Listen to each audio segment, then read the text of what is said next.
जी बिस्मिल्लाहिर्रहमानिर्रहीम। आज मुज़ाकरात का दूसरा दौर हुआ हुकूमत और अपोजिशन के दरमियान, और आज के इन मुज़ाकरात की ख़ास बात यह है कि वज़ीर आला खैबर पख्तूनख्वा अली अमीन गंडापुर भी आज इसमें शरीक हुए हैं। बाज़ाब्ता तौर पर दो नुकाती जो है वो चार्टर ऑफ डिमांड ज़बानी पेश किया है कि 9 मई और 26 नवंबर के वाक़यात की तहकीकात के लिए अदालती कमीशन बनाया जाए और बानी PTI समेत तमाम जो असीरान हैं, कैदी हैं, सियासी कैदी, उनको रिहा किया जाए, उनके ऊपर नए केसेस जो हैं वो ना बनाए जाए। हुकूमत अभी भी जो हुकूमती अरकान पार्लियामेंट है, अभी भी PTI की जो माजी का रिकॉर्ड है उसको देखते हुए गोमगो का शिकार हैं। लेकिन दूसरी तरफ अपोजिशन ये कह रही है कि हमें उम्मीद है कोई ना कोई रास्ता निकल आएगा और हमारे जो मुतालबात हैं इसके ऊपर कुछ पेशरफ्त होगी। तो साथ ही फिर जो आज आर्मी चीफ ने 19 लोगों को माफ़ी दी है, इसके ऊपर भी हमने उनसे बात की। अरकान पार्लियामेंट ने क्या कहा, आइए देखते और सुनते हैं।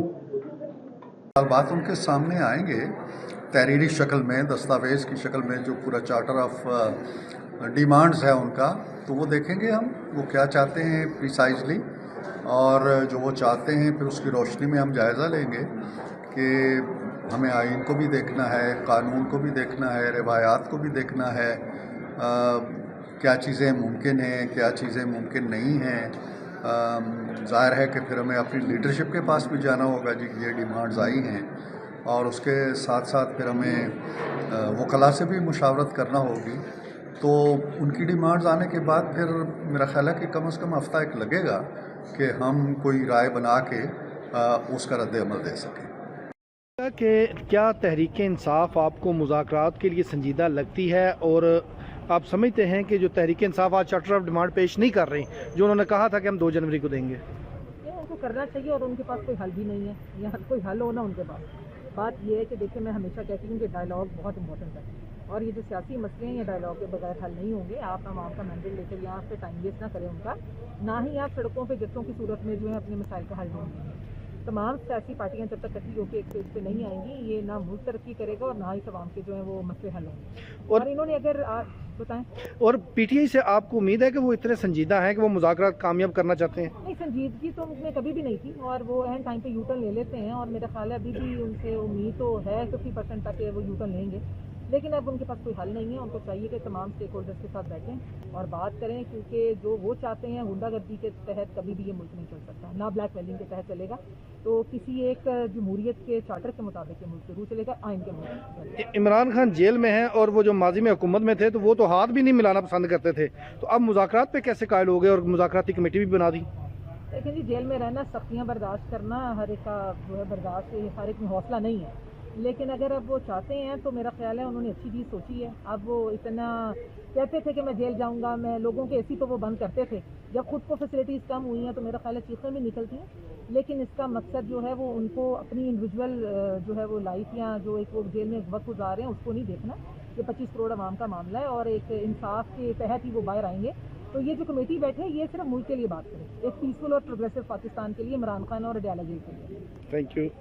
मुज़ाकरात की कामयाबी को आप कैसे देखते हैं? आपको लगता है मुज़ाकरात की कामयाबी हो जाएगी? मैं समझता हूँ, देखो, मुज़ाकरात की कामयाबी बहुत ज़रूरी है, मुल्क के लिए ज़रूरी है, जमहूरियत के लिए ज़रूरी है, रूल ऑफ लॉ के लिए ज़रूरी है, पाकिस्तान में इस्तेकाम के लिए ज़रूरी है। और सब पार्टीज को कोशिश करनी चाहिए संजीदगी के साथ बैठे, नेकनीयती के साथ बैठे, खुले दिल के साथ सारे एक दूसरे को सुने और तफसील के साथ एक दूसरे को सुने। ये पाकिस्तान की अवाम है, इसमें हमारी पार्टी के बेसिस पे उन लोगों में तफरीका नहीं होना चाहिए। For the good of the country मैं समझता हूँ मुज़ाकरात कामयाब होने चाहिए। दरअसल साहब, मर्सी पिटीशन के बाद क्या अपील हो सकती है?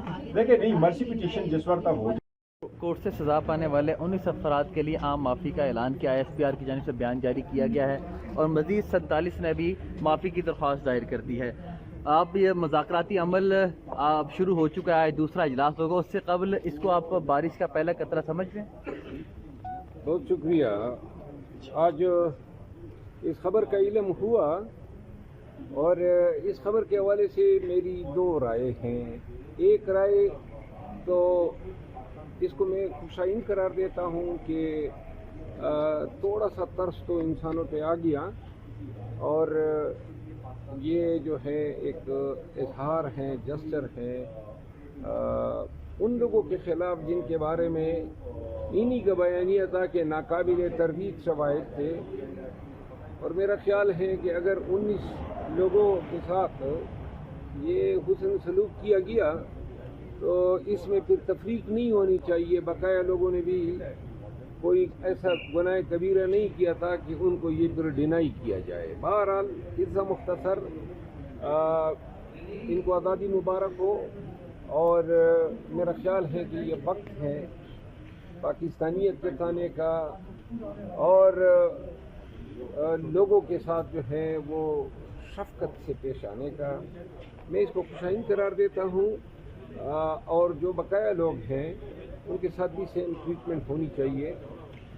اور دوسری رائے جو میری ہے وہ ایک بطور وکیل ہے. بحیثیت وکیل قانونی طور پہ میں سمجھتا ہوں کہ جب ایک ہی سیٹ میں کوئی یا ایک جیسے حالات میں ایک شخص کو آپ ایک ٹریٹمنٹ دے دیتے ہیں تو پھر آرٹیکل 25 آئین کا منع کرتا ہے کہ دوسرے کے ساتھ پھر آپ دوسرے طریقے سے پیش آئے. بہرحال ثوابدید جو ہے وہ انہی کا ہے جنہوں نے آج یہ سزائیں جو ہیں معاف کی ہے. اور آج مذاکراتی دور ہے, ابھی انشاءاللہ شروع ہوگا. مذاکرات سے سر آپ کو کچھ امید ہے؟ نوا میں ہو رہی ہے نا, میں ذاتی طور پہ کم از کم تھوڑا سا محفوظ سمجھ رہا ہوں کہ مذاکرات جو ہیں اس کے لیے حالات مناسب بنتے جا رہے ہیں. مذاکرات سے آپ کو امید ہے کہ کامیاب ہو پائیں گے اور آج تحریک انصاف اپنا چارٹر آف ڈیمانڈ پیش کرے گی؟ چارٹر آف ڈیمانڈ تو نہیں ہوگا. مذاکرات سے میں بہت پر امید ہوں, بلکہ ان تمام لوگوں کو میں کہنا چاہتا ہوں, تمام فریقین کو, کہ تمام پاکستانیوں کی جو ہے نظر اب مذاکراتی ٹیم کی طرف ہے. پاکستانیوں کو مایوس مت کرو. پاکستان کو ضرورت ہے صلح کی, پاکستان کو ضرورت ہے مصالحت کی, پاکستان کو ضرورت ہے یکجہتی کی, پاکستان کو ضرورت ہے کہ ایک دوسرے کے ساتھ جو ہے کم از کم انسانوں کے ساتھ کی طرف پیش آؤ. لہٰذا یہ مذاکراتی ٹیم جو ہے یہ غیر یقینی صورتحال, سیاسی عدم استحکام اور پاکستان میں جو طوائف الملوکی نافذ العمل ہے اس کا خاتمہ کر سکتی ہے. I welcome my honorable colleagues from the Treasury and opposition. آج ہماری دوسری میٹنگ ہے. پہلی میٹنگ میں کچھ دوست رہ گئے تھے, اعجاز الحق صاحب رہ گئے تھے, خالد مکسی صاحب رہ گئے تھے, ٹائملی ان کو اطلاع نہیں ملی. اور پچھلی میٹنگ میں عمر ایوب صاحب بزی تھے, لیڈر آف دا اپوزیشن لے آئیں گے. پہلی ہماری میٹنگ جو ہے وہ الحمدللہ بڑے اچھے ماحول میں ہوئی, اور کچھ جو چیزیں تھیں جو ڈسکس ہوئیں اس کے اوپر کچھ امپلیمنٹیشن بھی ہوئی ہے. اور میں امید رکھتا ہوں کہ ہم یہ جو دونوں سائڈز جو چاہتی ہیں, میرا تو رول میں ریپیٹڈلی کہتا ہوں ایک فیسیلیٹیٹر کا ہے, اور جو دونوں اطراف کے میرے آنریبل دوست چاہتے ہیں اس میں جو ایشوز اس وقت چل رہے ہیں اور پھر جو پاکستان کو چیلنجز درپیش ہیں اس کو بھی ہم اس کا انشاءاللہ حصہ بنائیں گے, چونکہ ہم سب پاکستانی ہیں اور ہمارے لیے پاکستان کی اہمیت اتنی ہے جتنی ٹریجری کی اور جتنی اپوزیشن کی ہے. سو ہم لوگ پاکستان کے جو ایشوز ہیں, جو ٹیررزم کے ایشوز ہیں, اکانومی کے ایشو ہیں, جو بھی ایشوز ہیں وہ بھی ہم اللہ تعالیٰ نے موقع دیا تو یہاں پہ اس پہ بحث بھی کریں گے اور اس کے راستے بھی.